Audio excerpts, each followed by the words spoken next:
WhatsApp guys, welcome back once again. So दोस्तों, आज की फिल्म जो एक्सप्लेन करने जा रहे हैं वो एक 8 साल की छोटी बच्ची की कहानी है जिसने इतनी कम उम्र में दुनिया का सबसे भयानक दर्द झेला था। सो गाइज, ये किसी राइटर की लिखी हुई कोई कहानी नहीं है बल्कि एक सच्ची घटना पर आधारित एक फिल्म है जिसे सुन के पूरी दुनिया की आंखें नम हो गई थी। तो चलिए कहानी की शुरुआत करते हैं।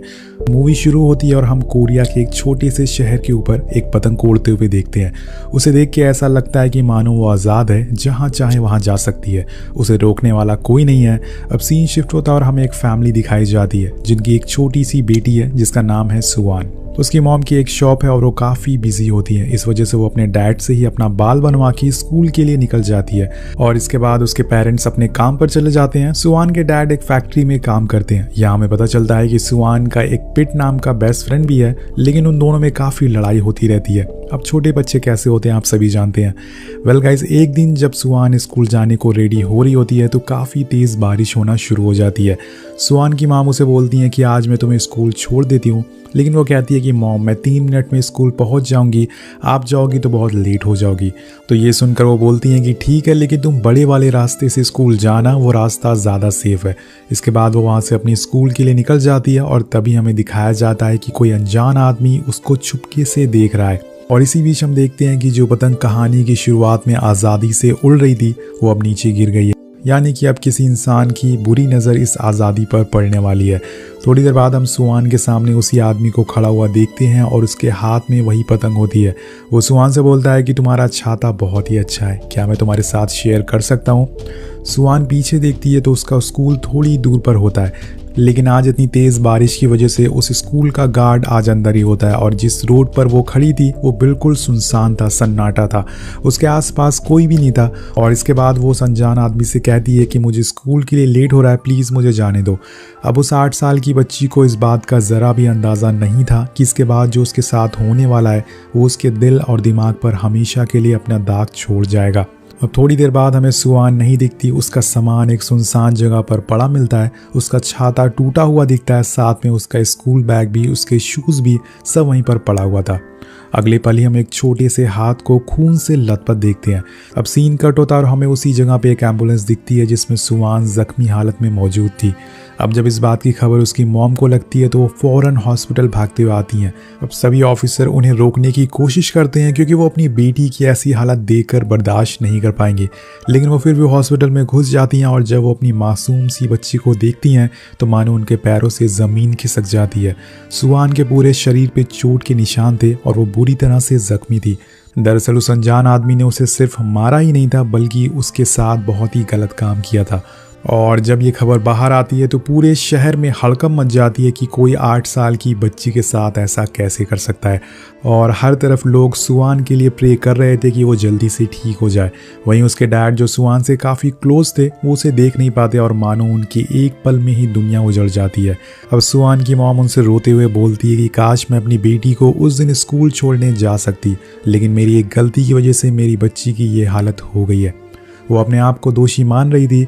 वेल, कुछ देर बाद डॉक्टर बताते हैं कि सुआन की अब हालत काफ़ी सीरियस है, हमें फ़ौरन उसका ऑपरेशन करना होगा और इस ऑपरेशन में हमें उसका लार्ज और स्मॉल इंटेस्टाइन निकालना पड़ेगा। साथ साथ में एक वेस्टेज बैग लगाना होगा जिसमें सुआन का वेस्ट मटेरियल इकट्ठा होगा।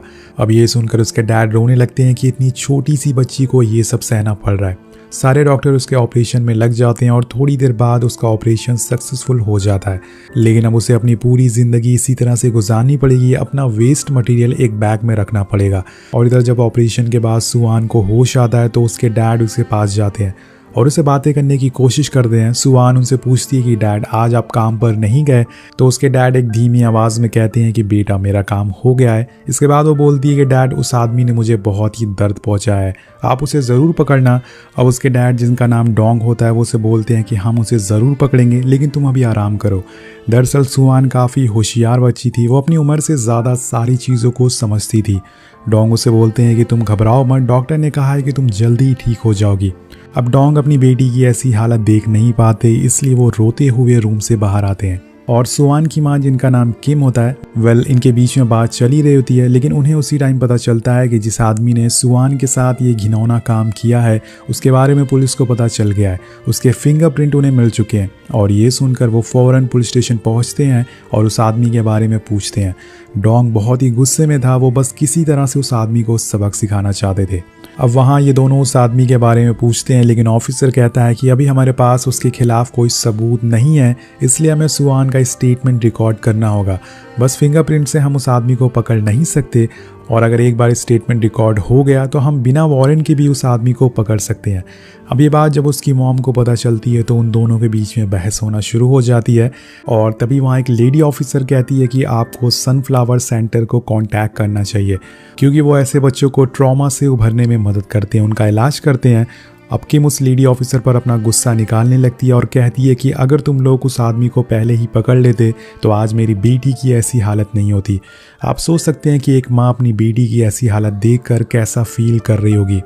अब वो ऑफिसर डोंग को समझाते हुए कहती है कि आप सुवन के सारे खिलौने लेके यहाँ आ जाइए, जिसे देखकर उसे थोड़ा सा अच्छा फील होगा।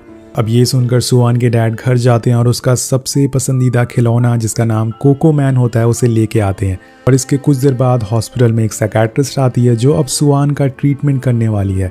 वो उसके कोको मैन के साथ खेलती है ताकि वो नॉर्मल हो जाए, और जब वो नॉर्मल हो जाती है तो वो उसके साथ हुए हादसे के बारे में सवाल पूछना शुरू कर देती है। वो डॉक्टर काफ़ी लोगों की फ़ोटोज़ उसे दिखाती है, और जब उस इंसान की तस्वीर सुआन के सामने आती है तो वो अपनी आंखें बंद कर लेती है। और इसे देखकर वो डॉक्टर समझ जाती है कि ये वही इंसान है जिसने उसका ये हाल किया है। अब ये सब सबूत के तौर पर रिकॉर्ड किया जा रहा होता है। और इसके बाद जब वो डॉक्टर बाहर आती है तो वो दोनों से सुआन की मेंटली और फिजिकली हेल्थ के बारे में बात करती है। और वो ये भी बोलती है कि आप दोनों को भी हालत ठीक नहीं है, आपको भी मेंटली हेल्प की ज़रूरत है, और ये मेरा कार्ड है, आप मुझसे आके मिल सकती हैं। ये देख के किम गुस्से में आ जाती है और बोलती है कि तुम क्या कहना चाहती हो कि हम दोनों ठीक नहीं हैं, और वो उसका कार्ड उसे वापस देकर वहाँ से जाने को कहती है। और वहीं हमें दूसरी तरफ पता चलता है कि उस अनजान आदमी को पुलिस ने पकड़ लिया है, और जब ये बात मीडिया वालों को पता चलती है तो वो हर तरफ हड़कंप मचा देते हैं। और अब डोंग का एक दोस्त ये न्यूज़ देख लेता है और उसे कॉल करके बताता है कि मीडिया वाले सुआन के बारे में बातें कर रहे हैं, तुम्हें उन्हें रोकना होगा। सुआन के डैड फौरन हॉस्पिटल आते हैं ताकि मीडिया वाले उसकी बेटी के पास ना पहुंच सके। वो नहीं चाहते थे कि उसकी फ़ोटो टीवी पर आए और पूरी दुनिया को पता चले कि उसके साथ क्या हुआ है, जिससे उसकी बेटी की पूरी ज़िंदगी बर्बाद हो जाएगी। वो भागकर अपनी बेटी के पास पहुंचते हैं और अपनी बेटी को दूसरे रूम में शिफ्ट कर रहे होते हैं। तभी मीडिया उन्हें देख लेती है, जिस वजह से उसके डैड उसे गोद में उठा लेते हैं और सीढ़ियों से फ़ौरन ऊपर भागने लगते हैं ताकि मीडिया वाले सुआन की फ़ोटो ना ले सकें। वहीं किम मीडिया वालों को रोकती है, पर इसी बीच वो भी बेहोश हो जाती है क्योंकि वो भी प्रेग्नेंट थी और इन सब की वजह से उसकी हालत भी ख़राब होती जा रही थी। अब जब सुआन के डैड उसे लेकर रूम में पहुंच जाते हैं तो वो देखते हैं कि उसकी वेस्टेज बैग फट चुकी है। और तभी सुआन उनसे पूछती है कि डैड मैंने कोई गलत काम किया है। उसके डैड कहते हैं कि नहीं बेटा, तुमने कुछ भी गलत नहीं किया है। अब ये बोलकर वो उसके कपड़े चेंज करने लगते हैं, लेकिन तभी अचानक से सुआन पूरी तरह से सहम जाती है, यानी कि वो अचानक से फ्रीज हो जाती है। ये देख के सुआन के डैड को कुछ समझ नहीं आता कि उसे क्या हो गया, लेकिन थोड़ी देर बाद उन्हें समझ आ जाता है कि सुआन के मन में क्या है।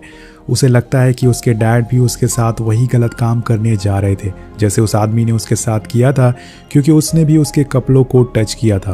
तो आप सोच सकते हैं कि सुआन के दिमाग पर कितना गहरा असर पहुंचा है इस हादसे का। और जब ये बात डोंग को समझ आती है तो वो पूरी तरह से टूट जाते हैं, उनकी आंखों में आंसू आ जाते हैं। वो फौरन अपनी बेटी से दूर हो जाते हैं और डॉक्टर्स को बुलाते हैं। उस आदमी के सुआन के मन में ऐसा खौफ पैदा कर दिया था जिस वजह से एक मासूम सी लड़की अब पूरी तरह से टूट चुकी थी। अब रात हो जाती है और डोंग दोबारा से अपनी बेटी से मिलने आते हैं, लेकिन यहाँ सुआन अपने ऊपर एक चादर रख लेती है और उन्हें देख के उसके डैड समझ जाते हैं कि आज शाम जो भी हुआ सुआन उनसे नज़रें नहीं मिला पा रही है। लेकिन सुआन उनके बात का कोई भी जवाब नहीं देती और वैसे ही चुपचाप बैठी रहती है। उसके डैड कहते हैं कि ठीक है, मैं बाहर हूँ, तुम्हें ऐसे बैठने की कोई ज़रूरत नहीं है, तुम्हें कुछ भी चाहिए तो तुम मुझे आवाज़ लगा देना। अब दोस्तों धीरे धीरे दिन बीतने लगते हैं और अब उसी हॉस्पिटल में सुआन की मॉम की भी डिलीवरी होने वाली थी, जिस वजह से अब ट्रीटमेंट का बिल बढ़ता जा रहा था और उनके पास इतने पैसे नहीं होते कि वो उसे भर सके। इसलिए डोंग अपने उसी दोस्त को कॉल लगाता है कुछ हेल्प के लिए। तो उसका दोस्त कहता है कि तुम चिंता मत करो, मैं तुम्हें पैसे देने को तैयार हूँ, और हाँ ये मत समझना कि तुम छुट्टी पर हो, मैं तुम्हारे बदले यहाँ पर काम कर रहा हूँ और तुम्हें उसके पैसे मिलेंगे। और डोंग का ये दोस्त दिल का बहुत ही अच्छा होता है और उसकी सारी बातें सुन के डोंग को थोड़ी खुशी मिल जाती है। सीन कट होता है और आज उस अनजान आदमी की कोर्ट में पेशी होती है। जब उसे पहली बार सुआन के डैड देखते हैं तो बहुत ही ज़्यादा गुस्से में होते हैं। उनका बस चलता तो वो उसे वहीं मार देते, लेकिन वो किसी तरह से अपने आप को रोक रहे थे। अब जब केस आगे बढ़ता है तो वो आदमी साफ साफ मना कर देता है कि उसने ऐसा कुछ नहीं किया। वो बोलता है कि वो कंस्ट्रक्शन साइट पे काम करता है और उस दिन भी वो काम ही कर रहा था। अब घर आने के बाद उसने काफ़ी ड्रिंक करी और फिर वो सो गया। एक्चुअल में दोस्तों उसका ये मतलब था कि ये असल में पुलिस की एक चाल थी और वो बस उसे फंसाना चाहते हैं। लेकिन यहाँ उस अनजान आदमी के खिलाफ पूरा सबूत होते हैं, लेकिन वो आदमी पूरी तरह से इनकार कर देता है और बोलता है कि मेरे कपड़े चोरी हो गए थे। जिसके बाद कोर्ट इस केस की अगली डेट 25 सितंबर को रखती है। इस बात से डोंग का दोस्त जिसका नाम वैन होता है वो बहुत ही गुस्से में आ जाता है। वो अपने जूते उठाकर उस आदमी को मारते हुए कहता है कि तुम खुद को इंसान समझते हो, तुम एक हैवान हो और तुम सीधा नर्क में जाओगे। अब जब सुआन के डैड हॉस्पिटल वापस आते हैं तो वो देखते हैं कि कुछ लोग उसकी बेटी के कमरे में कार्टून की ड्रेस पहनकर डांस कर रहे हैं और ये देखकर सुआन बहुत ही खुश होती है। वो भी उसके साथ डांस कर रही थी। ये सब दरअसल साइकियाट्रिस्ट के करने पर किया जा रहा था जिससे सुआन नॉर्मल फील कर सके। और उस ड्रेस के अंदर सुआन की मॉम और उनकी दोस्त होती है। अब जब रात को साइकियाट्रिस्ट डोंग को बताती है कि हमें ये डेली करना होगा क्योंकि इससे सुआन का स्ट्रेस जो उसकी मेंटल हेल्थ है वो ठीक होगी। लेकिन दोस्तों इस कार्टून की ड्रेस का बहुत ही ज़्यादा खर्चा आ रहा था जो डोंग उठा नहीं पाएगा और डोंग उस कार्टून वाली ड्रेस की पेमेंट करता है और उस आदमी से पूछता है कि अगर मैं इसे लेना चाहूँ तो ये कितने में मिल जाएगी। तो आदमी उसे बताता है कि $200, लेकिन डोंग के पास इतने पैसे नहीं होते, जिस वजह से वो कहता है कि क्या तुम मुझे इसे EMI पर दे सकते हो, मैं धीरे धीरे करके तुम्हारे पैसे चुका दूंगा। ये सुन के वो आदमी भी समझ जाता है कि डोंग बहुत ही मुसीबत में है, तो वो उसे एक ड्रेस फ्री में दे देता है और बोलता है कि जब तुम्हारा काम हो जाए तो मुझे ये वापस कर देना। वेल गाइस, जब रात हो जाती है और डोंग उसी ड्रेस को पहन के सुआन के पास जाता है और ये ड्रेस होती है कोकोमोन की, जो कि सुआन का फेवरेट कार्टून है। वो उसे अपने पास देख के बेहद खुश होती है। डोंग उसे एक बोर्ड देता है जिस पर लिख कर वो अपनी बात कह सके। सुआन उससे कहती है कि तुम्हारे दोस्त कहाँ हैं, तो डोंग कहता है कि वो घर चले गए। अब सुआन कहती है कि तुम भी अब घर जाओ, तुम्हारे दोस्त वेट कर रहे होंगे। जैसे डोंग वहाँ से जाने लगता है सुआन उसे अपने गले से लगा लेती है और ये काफ़ी इमोशनल सीन होता है। अब कुछ दिन बीतने के बाद धीरे धीरे साइकियाट्रिस्ट सुआन की अच्छी दोस्त बन जाती है। वो दोनों साथ में काफ़ी बातें करते हैं और डॉक्टर उससे पूछती है कि तुम हॉस्पिटल से जाने के बाद सबसे पहले कहाँ जाओगी। तो सुआन कहती है कि मेरा मन स्कूल जाने का है लेकिन मैं नहीं जाऊँगी। तो वो पूछती है कि ऐसा क्यों, तुम क्यों स्कूल नहीं जाना चाहती। सुआन बताती है कि मुझे शर्म आती है क्योंकि मेरे साथ जो भी हुआ है वो मेरे सारे दोस्त को पता है, वो मेरा मजाक उड़ाएंगे। और वो ये भी बताती है कि उसे अब कैसा महसूस हो रहा है। सुआन बोलती है कि मेरी इस हालत की वजह से मेरे डैड काम पर नहीं जा पा रहे और मेरी मॉम बीमार रहती हैं। मेरे इलाज में बहुत ही पैसे खर्च हो रहे हैं जो कि मेरे डैड चुका नहीं पा रहे हैं। वो अपने दिल की बात बोलती है और कहती है कि जब भी मैं सोने जाती हूँ उससे पहले मैं गॉड से प्रे करती हूँ कि ये सब एक सपना हो, लेकिन मैं जब सो के उठती हूँ तो सब कुछ वैसा ही होता है जैसे कि पहले था। और इन सब के बाद वो एक ऐसी बात बोल देती है जिसे सुन के खुद साइकियाट्रिस्ट भी हैरान हो जाती है। सुआन बोलती है कि मेरी ग्रैनी कहा करती थी कि उन्हें जल्दी से मौत आ जाए और मुझे भी ऐसा ही लग रहा है कि मैं मर जाऊं। और ये सुनकर डॉक्टर समझ जाती है कि सुआन के मन में क्या चल रहा है, इसलिए फ़ौरन ये बात उसके मॉम डैड को बताती है और उसे अब घर ले जाने को कहती है क्योंकि जो घाव सुआन के दिमाग में लग गया है उसे अब भरने में काफ़ी समय लगेगा। इसी बीच हम सुआन के बेस्ट फ्रेंड को देखते हैं जिसका नाम पिट होता है। वो सुआन को काफ़ी मिस करता है और उसके लिए एक नोट छोड़ देता है कि जब वो वापस आए तो उसके नोट को पढ़कर उसे हल्का महसूस हो और वो खुश हो जाए। अगली सुबह वो लोग घर जाने के लिए रेडी हो जाते हैं, लेकिन सुआन अभी भी अपने डैड की तरफ नहीं देखती, जिस वजह से कार में एक पर्दा लगा दिया जाता है जिसे सुआन कंफर्टेबल फील कर सके। अब थोड़ी देर में पूरा परिवार घर के काफ़ी करीब आ जाता है, लेकिन जब सुआन उस जगह को दोबारा देखती है जहाँ पे उसके साथ ये खौफनाक हादसा हुआ था, उसकी तबीयत दोबारा ख़राब होने लगती है। उसके डैड फ़ौरन गाड़ी से लेके उसे बाहर आते हैं और गाड़ी से उतरते ही उसे उल्टियाँ होना शुरू हो जाती है। वो जगह सुआन को उस हादसे की याद दिलाता था, लेकिन थोड़ी देर में जब सुआन अपने घर का गेट देखती है तो वहाँ काफ़ी सारे नोट्स लगे हुए थे जो कि उसके दोस्तों ने उसके लिए बनाए थे, जिसमें उसके लिए काफ़ी अच्छी अच्छी बातें लिखी होती है। और ये देखकर सुआन के अंदर हिम्मत आ जाती है। अब अगले दिन उसके घर के बाहर उसका बेस्ट फ्रेंड पिट आता है और डोंग उसे देख के उससे पूछता है कि तुम सेवान से मिलने आए हो। अब डोंग उसे मजाक करता है कि मैंने सुना है कि तुम उसके साथ नहीं खेलते क्योंकि उसका हेड बहुत ही बड़ा है। पिट कहता है कि नहीं, ये बस एक र्यूमर है, लोग अफवाह फैला रहे हैं। और बोलते ही बोलते वो रोने लगता है और डोंग उसे पूछता है कि तुम रो क्यों रहे हो। तो पिट बोलता है कि अगर मैं उस दिन सुआन के साथ स्कूल जाता तो उसके साथ ऐसा नहीं होता, और कहता है कि अब से मैं हमेशा उसके साथ रहूंगा और उसे कभी लड़ाई नहीं करूंगा। ये देखकर डोंग उसे गले से लगा लेते हैं। वहीं दूसरी तरफ सुआन के अंदर अब हिम्मत आ गई थी, क्योंकि उसे पता चल गया था कि उसके दोस्त भी अब उसके साथ हैं।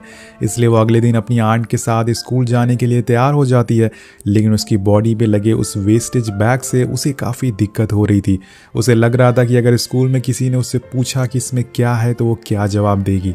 लेकिन वो फिर भी हिम्मत करके निकल जाती है और उसके पीछे पीछे उसके दोस्त भी होते हैं, जिसकी वजह से वो थोड़ा सा घबरा जाती है। लेकिन तभी उसे कोको मैन दिखता है, जिसे देखकर उसके चेहरे पे फिर से स्माइल आ जाती है। और उसके डैड उसे हर टाइम खुश रखने की कोशिश कर रहे थे, इसलिए वो बार बार कोको मैन भरकर उसके सामने आ रहे थे। वेल, एक दिन उसके डैड उसे एक बैग गिफ्ट करते हैं, जिसे वो अपनी वेस्टेज बैग की जगह बांध लेती है, ताकि जब भी कोई उससे पूछे तो वो बोल दे कि इस बैग में सिर्फ टॉफीज है। और होता भी ऐसे ही है। उसके दोस्त उसे पूछते हैं कि इस बैग में क्या है, तो वो कहती है कैंडीज, और वो कैंडीज को शेयर करती है। रास्ते में जब वो घर आ रही होती है तो फिर से वो कोको मैन उसके साथ होता है। लेकिन एक टाइम पे वो समझ जाती है कि इसके अंदर कोई और नहीं बल्कि उसके डैड है, क्योंकि वो कोको मैन से बात करने का सोचती है, लेकिन डोंग उसका जवाब नहीं देता। तब उसे लेके वो अपनी मॉम के पास जाती है और कहती है कि क्या इसके अंदर मेरे डैड है। ये बोलने के बाद उसकी मॉम उसका मास्क उतारती हैं तो उसके अंदर उसके डैड ही होते हैं, जो पूरा पसीने में भीगे हुए थे। सुआन अपने डैड का आंसू पोंछती है, जिसके बाद उन दोनों के बीच की दूरियां कम हो जाती है। अब इसके बाद सुआन के डैड को बताया जाता है कि अब उनकी बेटी का केस कमज़ोर होने लग गया है, क्योंकि उस अनजान आदमी ने कोर्ट से कहा है कि वो मेंटली और फिजिकली कमज़ोर है, और जिस दिन ये हुआ था उस दिन वो ड्रंक था। और अब सिर्फ एक ही रास्ता है, सुआन को ही कोर्ट में आकर बोलना पड़ेगा। लेकिन उसके डैड ऐसा करने से डरते हैं, क्योंकि अगर उसने उस आदमी का चेहरा फिर से देखा तो वो कभी भी इस हादसे से बाहर नहीं आ पाएगी। इसलिए वो फैसला करते हैं कि वो खुद उस अनजान आदमी से मिलने जाएंगे। अब डोंग उस आदमी से मिलने जाते हैं, जहाँ पर वो अनजान आदमी डोंग से कहता है कि ऐसा काम कोई हैवान ही कर सकता है, मैंने ऐसा कुछ नहीं किया है। और इसके बाद वो डोंग से एक समझौता करता है कि अभी उसके पास पैसे नहीं हैं, लेकिन थोड़ी दिन वो पैसे कमाने लग जाएगा तो वो डोंग को पैसे दे देगा। इसके लिए वो केस वापस ले ले और डील कर ले। डोंग को अच्छे से पता था कि यह आदमी झूठ बोल रहा है, और तभी वो आदमी उन्हें धमकी देता है और बोलता है कि अगर तुमने केस वापस नहीं लिया तो कुछ दिन में मैं जेल से बाहर आ जाऊंगा, और जो मैंने एक बार किया है वो मैं दोबारा भी कर सकता हूँ। अब ये सुन के डोंग अपना होश खो देते हैं और उन्हें बहुत ही गुस्सा आ जाता है। वो चेयर को उठा के उसे खींच कर मारते हैं। अब अगले दिन कोर्ट में फिर से हियरिंग होती है और वहाँ सुआन भी मौजूद थी, जिसे उस आदमी का चेहरा दिखाया जाता है और जिसे देखते ही वो उसे पहचान जाती है। लेकिन उस आदमी का लॉयर केस को घुमाने की कोशिश करता है और बोलता है कि वो अनजान आदमी उस दिन ड्रंक था, उसकी गलती नहीं है। वो अनजान आदमी भी विक्टिम कार्ड खेलने लगता है और कहता है कि मैंने कोई जुर्म नहीं किया है, अगर मैंने ऐसा किया है तो मुझे मौत की सज़ा दे दो। जिसके बाद जज अपना फैसला सुनाते हैं और हम देखते हैं कि पूरी हियरिंग के दौरान डोंग की आंखों में आंसू और गुस्सा होता है। और अब फाइनली उस आदमी को 12 साल की सज़ा सुनाई जाती है। और ये सुनते ही डोंग का दोस्त, जिसका नाम वैन होता है, वो जज से कहता है कि आप ऐसा कैसे कर सकते हैं, इसे मौत की सज़ा होनी चाहिए। और ये सब देखकर सुआन की माम भी बहुत ही गुस्से में आ जाती हैं। वो जज से बोलती हैं कि आज मेरी बेटी मरते मरते बची है और आप इस हैवान को सिर्फ 12 साल की सज़ा कैसे दे सकते हैं, इसे मौत की सज़ा मिलनी चाहिए। लेकिन जज कहते हैं कि यही मेरा ऑर्डर है। और ये सारी चीज़ें सुआन बाहर बैठकर देख रही थी। अब लास्ट में जब उस आदमी को ले जाया जाता है तब डोंग अपने आपे से बाहर हो जाते हैं और उस आदमी को मारने के लिए आगे बढ़ते हैं। लेकिन तभी सुआन उनका पैर पकड़ लेती है और रोते हुए कहती है कि डैड प्लीज़ अब घर चलिए। ये देखकर कोर्ट में मौजूद सभी लोग की आंखें नम हो जाती है, सभी लोग रोने लगते हैं और डोंग अपनी बेटी को उठाकर रोते हुए वहाँ से निकल जाते हैं। अब कुछ दिन बाद सुआन का भाई पैदा होता है, जिसे देख के सारे लोग बहुत ही खुश होते हैं और सब कुछ पहले जैसा हो जाता है। पर उस दिन का मंजर अभी भी सुआन के दिमाग में बिल्कुल साफ है और उसे मिटाने में शायद उसे पूरी ज़िंदगी लग जाए। वो काफ़ी बार स्कूल ऑफ होने से पहले ही घर आ जाती है इसी डर की वजह से। लेकिन उसके साथ अब उसका भाई भी है, जिसके साथ वो खेल के बातें करके अपना मन बहला लेती है। अब कहानी के आखिर में हमें बताया जाता है कि उस इंसान की सज़ा बढ़ाकर 20 साल कर दी जाती है। और दोस्तों, मैं आपको बताना चाहूँगा कि ये पूरी कहानी एक सच्ची घटना पर आधारित है। ये हादसा 2008 में हुआ था, जिसने एक हंसते खेलते परिवार को हिला कर रख दिया था। तो आपको ये कहानी कैसे लगी नीचे कमेंट करके ज़रूर बताएगा। मिलते हैं आपसे अगली वीडियो में। Thank you so much watching. Peace out.